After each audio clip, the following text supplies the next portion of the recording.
53 millions de téléphones portables en France, 47 000 antennes relais sur les immeubles, les pylônes et les églises de nos villes. Les ondes, un sujet électrique. Autorités, associations, scientifiques, des points de vue qui s'entrechoquent. En cause, beaucoup de chiffres, de mesures, de normes, des outils pour savoir sur lesquels personne ne tombe d'accord. Les ondes électromagnétiques sont d'une complexité telle que pour le grand public, c'est à n'y rien comprendre. Alors qui croire? La santé publique est-elle en danger ou pas? Je pense qu'on va vers un gros problème de santé publique. Aujourd'hui, on n'identifie pas de risque lié à l'usage du téléphone, ça c'est extrêmement clair. On se retrouve dans un scénario type amiante ou tabac. Aujourd'hui, il n'y a réellement aucun effet sanitaire qui a été enregistré. Nous avons tenté de démêler les ficelles de ce sujet polémique en nous rendant à l'AFSET, Agence française de sécurité sanitaire, de l'environnement et du travail. C'est ici que des scientifiques évaluent les risques liés à notre environnement. Une agence qui transmet ses rapports au ministère de la Santé, de l'Environnement et du Travail. Olivier Merkel dirige la recherche scientifique de l'AFSET et sa position est claire. Aujourd'hui, on n'identifie pas de risque lié à l'usage du téléphone, ça c'est extrêmement clair. Par contre, on a quelques inquiétudes pour une utilisation à long terme. C'est notamment ce que montre l'étude Interphone. L'étude Interphone qui a cherché à identifier des risques éventuels liés à l'usage, notamment à long terme, du téléphone et qui éventuellement suggérerait un très léger excès de risque lorsqu'on téléphone, notamment depuis plus de 10 ans.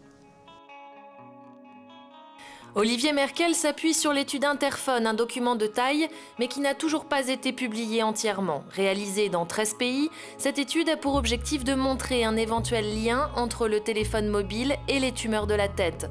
Lancée il y a 8 ans, à l'heure de cette interview, Interphone n'a toujours pas été rendu officiel. Sur 13 pays, 9 ont délivré leurs chiffres. Or, ce que tout le monde attend, c'est la mise en commun de tous les résultats. La raison de ce retard, le désaccord des chercheurs sur leurs conclusions. Alors, dans les associations, la colère gronde. Nous avons rencontré Janine Le Calvez, présidente de Priartem. Quand vous travaillez sur un dossier comme celui de la téléphonie mobile, vous vous rendez compte que la santé publique pèse très peu par rapport aux intérêts industriels et économiques en jeu. Et que tant que l'on peut dire « on ne sait pas », on tient en disant « on ne sait pas ». Même si le « on ne sait pas » est totalement contraire à l'état actuel des connaissances. Parce que l'état actuel des connaissances, c'est que de plus en plus, on sait des choses. On ne sait pas tout, on n'a pas suffisamment de recul pour cela, mais on sait suffisamment de choses pour changer les normes, pour changer les règles. Or, on ne le fait pas. On ne le fait pas parce que, eh bien, je dirais qu'un certain nombre de scientifiques continuent à essayer de verrouiller l'expertise scientifique et à dire qu'il n'y a pas de certitude. Chez les particuliers, le ton monte aussi. Cette jeune mère de famille est convaincue des effets des ondes sur la santé. Dimitra est ce que l'on appelle électrosensible, une forme d'allergie aux champs électromagnétiques. En fait, tout à fait par hasard, apprenant que le Wi-Fi était peut-être dangereux pour les enfants, sans trop y croire mais par précaution, j'ai débranché le Wi-Fi. Je me suis rendu compte à ce moment-là que des migraines très fortes que j'avais du matin au soir depuis des mois ont quasiment disparu. Donc j'ai commencé à penser que peut-être il y avait un rapport.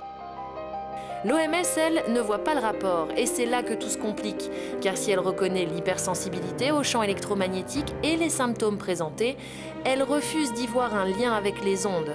En Suède, l'électrosensibilité est reconnue comme une maladie. En France, on préfère la position de l'OMS. Aujourd'hui, je crois que ce qu'il faut bien comprendre, c'est qu'il n'y a aucune preuve scientifique que les symptômes décrits par les personnes électrosensibles sont réellement liés aux ondes électromagnétiques. Je crois qu'il faut encore rechercher évidemment donc les liens possibles entre l'exposition aux ondes et les symptômes qui sont décrits. Mais je pense qu'il faut sûrement rechercher aussi ailleurs d'autres facteurs qui pourraient être la cause de ces symptômes décrits. Alors Dimitra a trouvé du soutien ailleurs. En cherchant sur Internet, elle trouve l'association Robin des Toits et fait alors une découverte. J'ai découvert tout à fait par hasard, en voyant sur le site de Robin des Toits, que toute une association de riverains qui sont exactement à 2 numéros de chez moi se battait depuis 10 ans pour des questions d'antenne relais et était également tout à fait malade depuis la même période que moi. Et des cas comme celui de Dimitra, Étienne Sandrier, porte-parole des Robins des Toits, en voit de plus en plus. Comme l'exposition globalement augmente et sur la durée et en intensité, il y a de plus en plus de gens qui développent, on peut dire, une forme d'allergie. Donc c'est reconnu en Suède, par exemple, où il y a des dispositions réglementaires particulières. Évidemment, en France, on traîne.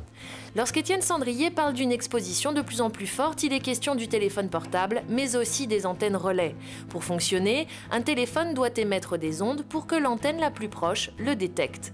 Dimitra s'est aperçue que des antennes étaient situées en face de son appartement, alors elle a trouvé des moyens pour se protéger. Là, ce sont des rideaux dont j'ai pu voir ailleurs que ça avait effectivement un impact, ça atténue l'exposition de beaucoup. Donc ça, c'est fait normalement en fibres métalliques, c'est des alliages spéciaux en fait qui atténuent. Et j'espère que ça suffira. Effectivement, ça marche pour les gens qui sont devenus électro-hypersensibles. Il y a aussi des câblages électriques spéciaux. Globalement, il faut se rapprocher le plus possible d'une cage de Faraday, en fait. Hein.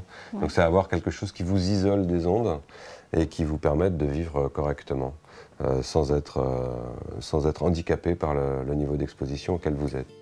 Le niveau d'exposition, voilà un point central de la polémique autour des ondes.